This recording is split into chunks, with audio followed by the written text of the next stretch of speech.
The camera lingers on silence. A silence so heavy, it tastes of iron. The frame closes on a wooden stake, slick with dark rust. Beside it, the ground is littered with fragments of bone, brittle, white, anonymous. Wind stirs the dust, carrying whispers that once belonged to the condemned. For centuries, Ethiopia was praised in Western imagination as a land of ancient kings and holy faith. Travelers returned with tales of emperors crowned by God, of rock-hewn churches rising from living stone, of a kingdom unbroken by colonial conquest, a proud myth, gilded with reverence. But myths conceal as much as they reveal, and hidden beneath the hymns and legends is a cruelty carved into human skulls, literally in the shadows of Ethiopia's imperial courts. A punishment existed that few dared to describe: the driving of nails into the heads of prisoners. It was not swift, it was not merciful. It was a slow theater of death, a message hammered into flesh for all to see. The chronicles call it Makatel Bakefel, execution by the nail. Victims were displayed in marketplaces, their agony a spectacle of state power. No crown or robe could erase the echo of those hammer strikes. Each blow carried the weight of fear, obedience, and a ruler's absolute authority. Today, we strip away the legend of a sacred empire and descend into the shadows of Ethiopia's most brutal punishment. A story not of kings and glory, but of blood, silence, and the iron that split bone. The square was never silent. Even before the condemned were dragged into the open, the air quivered with a low murmur, a mixture of market chatter, the cry of hawkers, and the metallic shuffle of soldiers' spears brushing against their shields. Yet when the prisoner appeared, a different sound fell across the crowd. Not silence, but something sharper, the kind of hush that tastes like fear, like the dust clinging to the roof of the mouth, like breath held too long. The condemned man stumbled, his hair matted with sweat, his bare feet torn from stone and thorn. His arms were bound behind his back with cord that had already bitten deep into the flesh, leaving dark ridges. He smelled of damp earth and the animal tang of panic. To the crowd, he was no longer a neighbor or a son. He was the chosen vessel of punishment, the body that would carry the emperor's warning hammered into bone. The soldiers guided him forward, not with words, but with the brutal press of wooden shafts against his spine. At the center of the square stood the block, a rough plank of wood, scarred by years of stains, each mark a ghost of another who had knelt here. Flies swarmed lazily, as if summoned by memory. The condemned was forced down, knees grinding into grit and gravel. His forehead brushed the plank, and for the briefest moment he might have smelled the iron tang of dried blood, mingled with sun-warmed resin. Then came the object itself, the nail. It was longer than a finger, darkened by rust, its head broad and flat. It had passed through many skulls, carried from one execution to another, a tool as sacred to the state as the emperor's crown. To the condemned, it must have seemed less like an object, and more like a sentence, an iron prophecy of what his final heartbeat would feel like. The hammer rose. The crowd did not cheer. This was not theater for joy. This was theater for obedience. Each swing would remind them. Disobedience does not simply kill you. It unmakes you. It strips your name from your children's lips. It turns your body into an example that others carry in memory long after the flesh rots. The first blow did not kill him. It rarely did. Bone resists. The skull yields slowly. There is a crack, not sharp but muffled, like wood splitting under the weight of winter frost. The victim's cry lingers half-formed, cut short as shock seizes breath. The second blow sinks deeper. Blood slicks across his temple, thick and warm, as though life itself is trying to crawl out in one last defiance.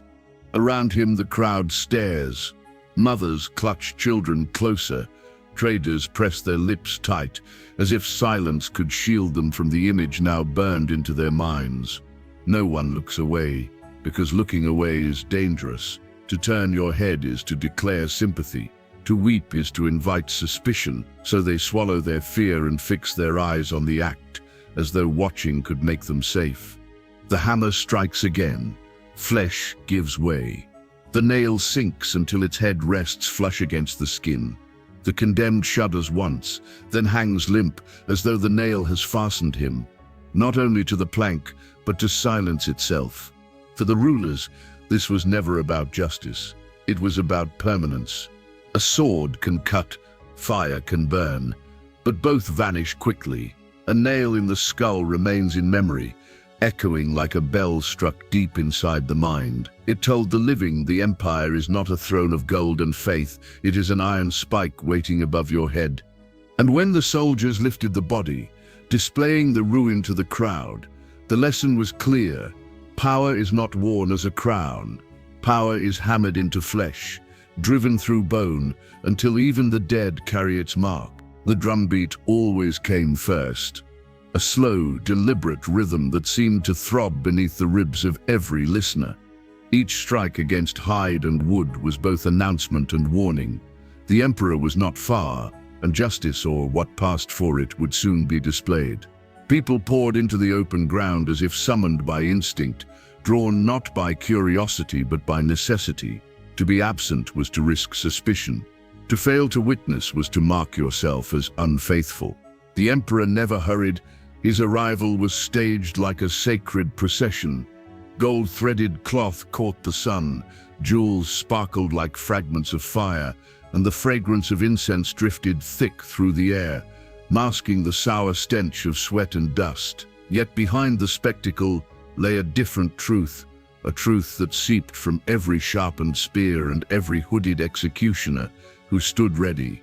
This was not devotion, it was domination. The throne's power did not lie in the glitter of crowns, but in the spectacle of suffering about to unfold. The condemned was already waiting. His head had been shaven, his clothes stripped to rags, his body trembling though the air was warm. He was made to kneel in full sight of the emperor and the people, so that his fragility became their mirror. His fear was the prologue, his body the stage. Around him the crowd held its breath, eyes shifting between ruler and victim, trapped in the invisible chain that bound them all to the performance. The emperor did not need to speak. A single gesture, a hand lifted, a glance, a flick of the wrist was enough to unleash the act. Soldiers moved in perfect unison, trained not just in killing, but in displaying death. The crowd watched the preparation as one might watch a sacred ritual. Each movement deliberate, rehearsed, precise. The condemned became less a man and more an object upon which power could be carved. And then the blows began. The hammer rose, the nail descended, and the skull resisted with that same dreadful sound. The muffled crack, the shuddering vibration that seemed to pass from victim into every witness. Some bit their lips until blood came, others fixed their eyes upon the emperor, searching for permission to react, only to find his gaze distant, unflinching, as if he were merely observing a formality. His calmness was the most terrifying of all. The execution was never rushed. Its cruelty lay in its pace. Each strike of the hammer was like a word in a proclamation, spelling out the unspoken law: your life is not your own. It belongs to the throne. And as the condemned shook and gurgled and fell silent, the emperor's justice was inscribed upon the crowd, not in parchment or ink, but in memory and fear. When it was finished, the body remained on display. Flies gathered quickly, drawn by the warmth of the blood. The crowd did not disperse immediately. They lingered, trapped in the weight of what they had witnessed. The emperor turned his gaze upon them all, and though his lips never moved, the message echoed louder than any sermon: obedience is survival, defiance is death. It was theater, but it was not entertainment.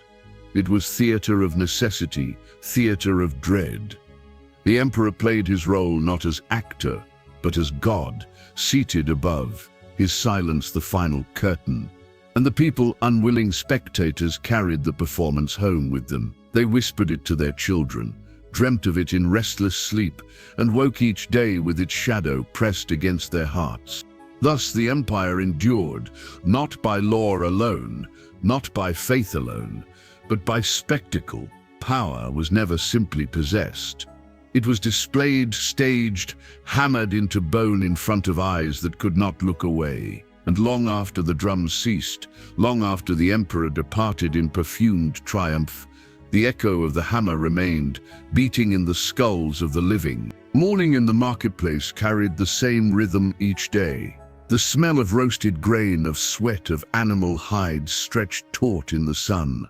Voices tangled in barter, laughter wove itself between the stalls, and children darted through the dust like shadows too quick to catch. Life pressed close, chaotic, familiar, but all of it could be stilled with a single order, a single drumbeat echoing through the square. When punishment was declared, the ordinary fabric of trade and chatter tightened into dread. Stalls did not close. Bread was still sold, water still drawn, but all eyes drifted toward the wooden platform raised at the center, a platform that had stood longer than many could remember.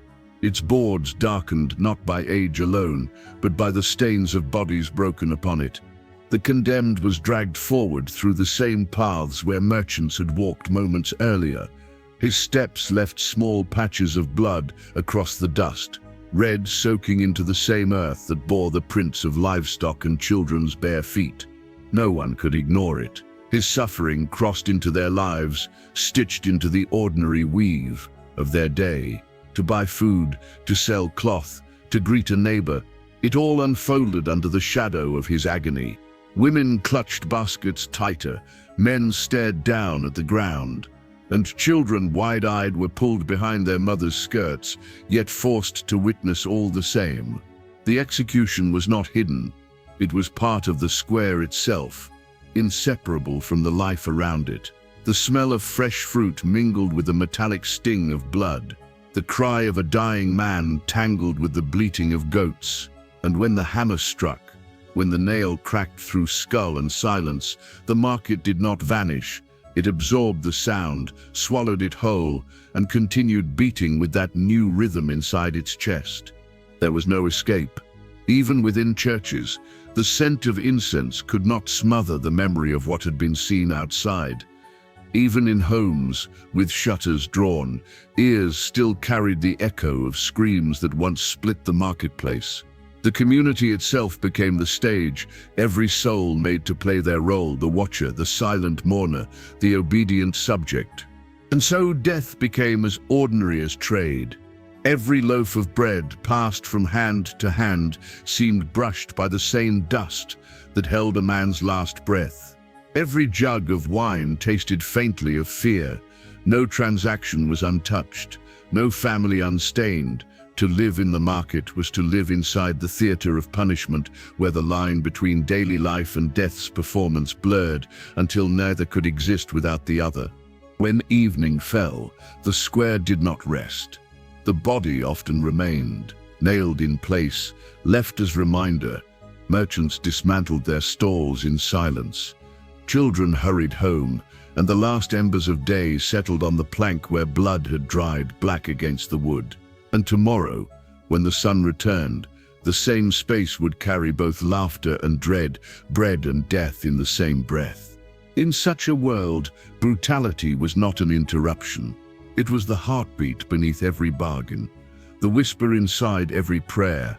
And no matter how quickly the market filled again, no matter how bright the morning voices, the people knew beneath it all lay the stains that could never be washed away. The body was not designed for such endings. Bone, skin, and blood resist at first, as if nature itself rebels against the intrusion.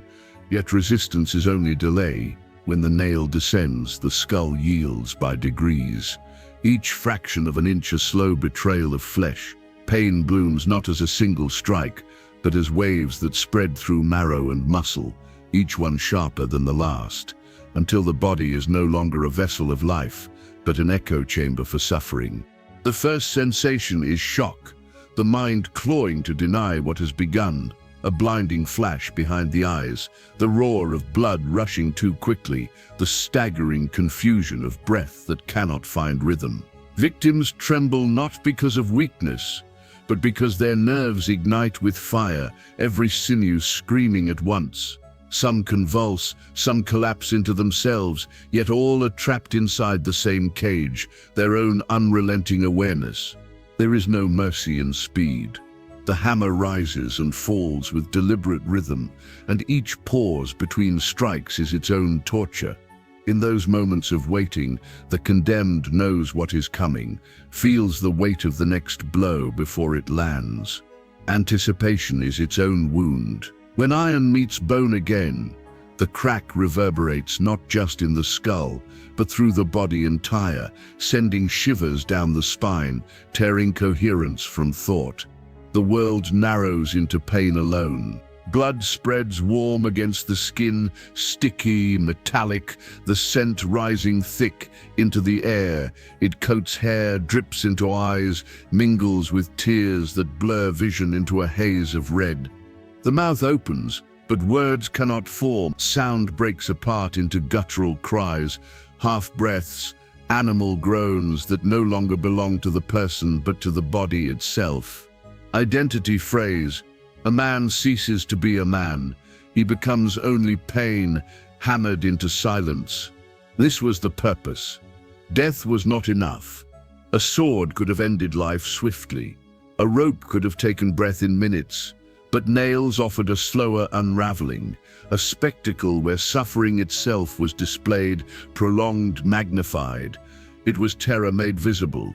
To watch another endure such agony was to be branded inwardly with fear, to carry the hammer's echo in one's own skull long after leaving the square. The slowness was its own theology. Like crucifixion, like impalement, it drew out every heartbeat, every twitch, until the body was less an individual and more a sermon. Each movement of the condemned preached submission louder than words ever could. Each convulsion was a warning carved into memory. And when at last the body slackened, when the eyes dimmed and the chest stilled, the horror did not vanish. It lingered in the silence after the final strike, in the stillness of a face frozen mid-scream. Even in death, the agony remained etched, as though the skull itself had absorbed the violence and would hold it for eternity. Pain was never accidental. It was the crown, the language, the theater. And in the empire's design, agony was the point, a tool sharper than any blade, a message more enduring than any decree. The bells did not always sound for worship. Sometimes their tolling bled into the silence of executions, their echoes drifting above the cries of the condemned. Smoke of incense and smoke of blood mingled in the same air, and the line between altar and scaffold blurred until neither could be told apart.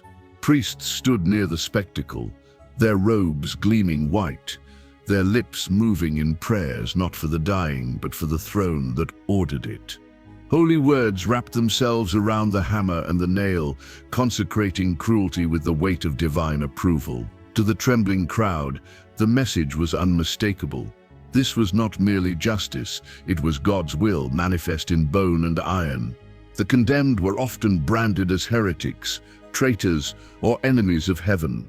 Their deaths became sermons of obedience, played out not in parchment, but in flesh.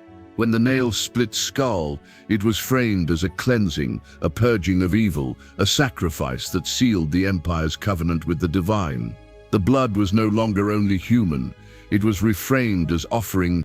But inside the condemned, faith collapsed into dust.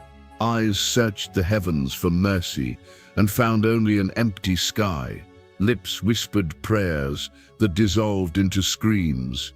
Betrayal burned deeper than the iron. To be told your agony is holy, to be assured your suffering pleases both Emperor and God, is to feel not just your body breaking, but your soul abandoned. It was not only death that killed them, it was the silence of heaven. For those who watched, the confusion cut deeper than the spectacle itself.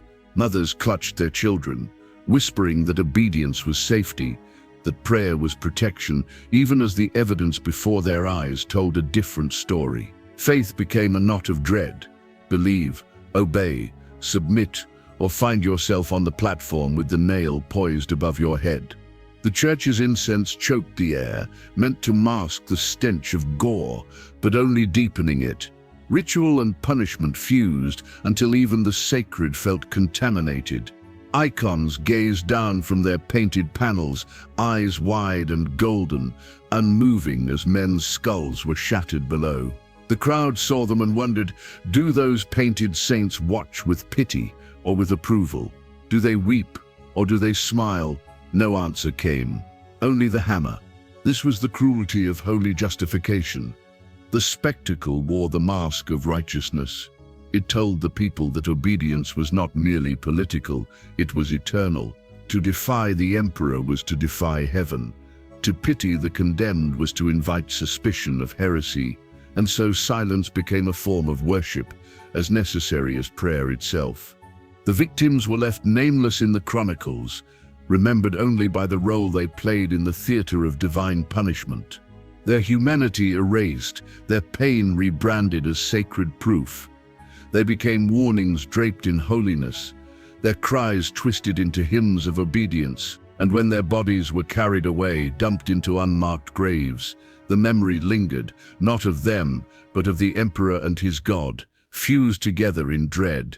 In this union of throne and altar, cruelty was not an aberration, it was sanctified ritual. The hammer swung not only by soldiers, but by the weight of prayer. The nail drove not only into the condemned, but into the faith of every witness forced to believe that such agony was righteous. And as the incense curled above the marketplace, rising in ghostly ribbons toward a silent heaven, the people bowed their heads, not from reverence but from fear, not from devotion, but from the knowledge that holiness itself had been nailed into the skull of the suffering. Night was the only witness that offered shelter. When the square emptied and the soldiers carried away the body, a strange hush followed, not relief, but something heavier, like grief pressed down into silence. In that darkness, whispers began, not loud enough for records, never carved into chronicles, but carried in fragments from one trembling mouth to another. A widow bent over her loom might murmur the name of her husband, executed for defiance, her voice so low it was nearly swallowed by the sound of the shuttle striking thread. A child might ask why their father did not return, only to be told to hush, to pray, to forget. Memory itself became dangerous. To speak the condemned too loudly was to risk inheritance of their fate. And so remembrance lived only in half-breaths, in murmurs no scribe would ever catch. These were the whispers of the condemned. They were not shouts of rebellion, not declarations of defiance. They were quieter than that. They were the subtle scratching of names on clay pots, the humming of old songs reshaped into laments, the trembling of lips in the dark as a mother recited the last words she dared not speak in daylight. In those fragments, the condemned lived on, fragile, flickering, nearly extinguished. But silence, too, carried weight. For every whisper that survived, countless others dissolved into air, lost to fear. The empire was skilled in more than execution. It knew how to erase. Pain did not end with the nail in the skull. It continued in the way names disappeared, in the way families stopped speaking of their dead, in the way memory itself was hammered into submission. The condemned were erased twice, first in their flesh, then in their remembrance. Their skulls split open beneath the hammer, and then their identities crumbled in the silence that followed. A man once known for his laughter, for his hands in the soil, for his voice in prayer, became instead the executed one. And finally nothing at all, only a stain on wood, only a tremor in a widow's whisper. Yet sometimes, in moments unguarded, fragments escaped. A song hummed by children that carried a melody too sorrowful to be innocent. A carved mark on a church wall that resembled not a cross, but the first letter of a forbidden name. These traces did not endure in official histories, but they haunted the living. They were echoes, refusing to vanish, even when silence was demanded. In this way, the condemned spoke still, not in voices that shook empires, but in whispers that unsettled the night.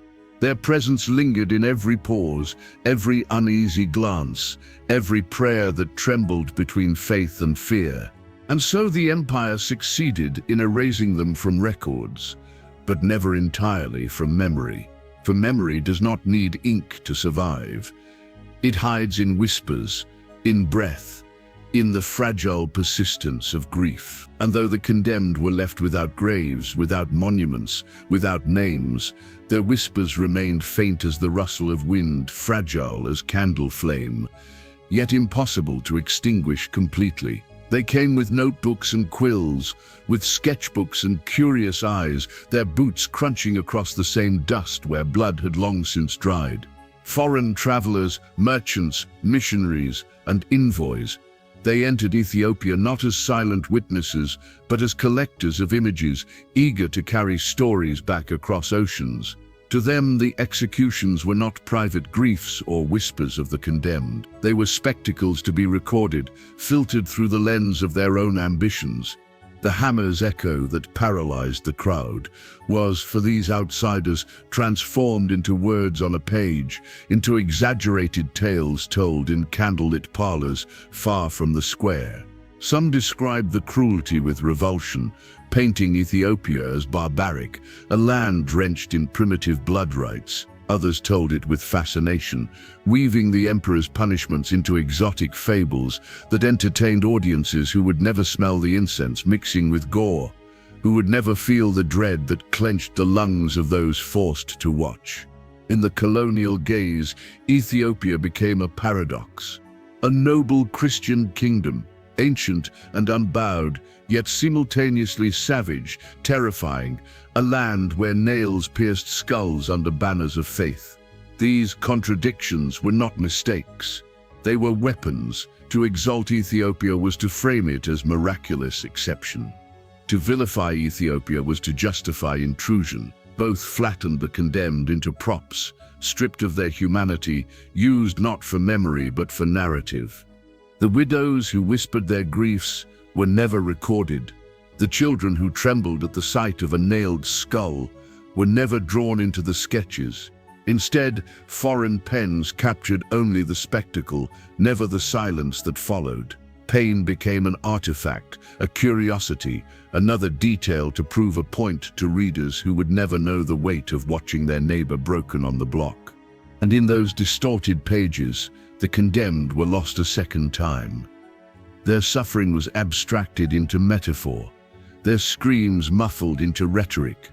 The hammer no longer echoed as fear, it echoed as justification. European observers painted themselves as enlightened, in contrast, using the cruelty of others to elevate their own supposed civility. Ethiopia's agony became their mirror, reflecting what they wished to see. Yet even within those records, something uneasy lingers. The descriptions, though bent by prejudice, cannot erase the core. The sight of nails, the sound of cracking bone, the public theater of dread. Behind every embellished line remains a kernel of horror, too sharp to soften. Even in distortion, the cruelty bleeds through. But the people who lived beneath it, who carried the scars in silence, remained voiceless in these accounts, their whispers drowned beneath ink that was never meant for them. Their pain was spoken of, but never heard. Their existence became footnotes to a story told for foreign ears, their memory stolen once more by those who claimed to bear witness. Thus, the colonial gaze did not only misrepresent, it multiplied the erasures. First, the empire silenced the condemned, then the outsiders reshaped that silence into spectacle. And across continents, the audience consumed the tale, never knowing the names that had been nailed into oblivion. The hammer's echo traveled far, carried by words not meant to honor but to exploit, and long after the marketplace emptied, long after the bodies were removed, the cruelty lived on in foreign pages, cold and twisted, detached from the trembling breaths of those who had truly seen. The sound never vanished. Long after the bodies were taken away, Long after the nails were pulled free and set aside for the next victim, the hammer's echo remained. It lived inside the minds of those who had witnessed a phantom strike reverberating in silence. Even in the stillness of dawn, when the streets seemed washed clean, the memory lingered. Sudden, sharp, unbidden, a crack in wood, the drop of a jar, even a child's laughter carried the ghost of that sound. For the survivors, life unfolded beneath its shadow. Mothers stitched clothes with trembling fingers, as though each jab of the needle through cloth was another nail into flesh. Fathers bent low in the fields, hearing the hammer in the rhythm of their hoes breaking the soil. Children grew into adulthood carrying memories they could not name, learning to swallow their questions, to bury their grief beneath layers of obedience. The hammer followed them all, a soundless chain dragging behind every word, every silence, and the empire thrived upon it. Terror was not confined to the scaffold, it seeped outward into the very air of society. The marketplace thrummed with trade, but beneath the noise was fear. The churches glowed with candles, but beneath the hymns was unease. The hammer had done its work, not merely killing the condemned, but fastening obedience into the hearts of the living. Yet echoes do not remain only where they are born. They travel, generations later, when the executions were no longer staged so openly. The memory of them still drifted in stories told in hushed tones. Old men warned children of disobedience by pointing to scars invisible but deeply felt. Women remembered grandmothers who spoke of blood pooling in dust. Voices lowered as though the soldiers still stood near. The hammer did not need to fall again to be heard. Its echo alone was enough. And beyond Ethiopia, the echo took on new shapes. Foreigners wrote their tales, weaving cruelty into myth, shaping the narrative into something palatable for their own designs. The hammer's strike was twisted, but it endured. It spoke across languages, across oceans, stripped of truth yet heavy with sensation. The condemned could not speak for themselves, yet their agony was still carried, bent, distorted, but never entirely silenced. Perhaps that is the deepest cruelty, that the suffering itself outlived the sufferers, that their names were buried, their bodies discarded, yet the sound of their agony continued to shape memory, power, and fear. The echo of the hammer became larger than the men it killed. It became a rhythm beneath the empire, a drumbeat of obedience that even centuries could not erase. And still, in quiet moments, one can imagine them. The nameless men dragged to the block, the trembling women clutching their children, the hush that fell upon the crowd, heavy and suffocating. Moments before the first strike, their absence is everywhere. In the silence between bells, in the pause between prayers, in the long shadow cast by power that was never content to rule without cruelty. The echo has never died. It whispers in the memory of nations, reminding us that power is rarely gentle, that beneath crowns and robes often lies iron and blood. And though the empire is gone, though its stages are dust, the hammer still strikes, not in flesh, but in remembrance. It beats in the skulls of the living, as if to remind us cruelty does not vanish when the body falls. It lingers, eternal, in the echoes we cannot escape.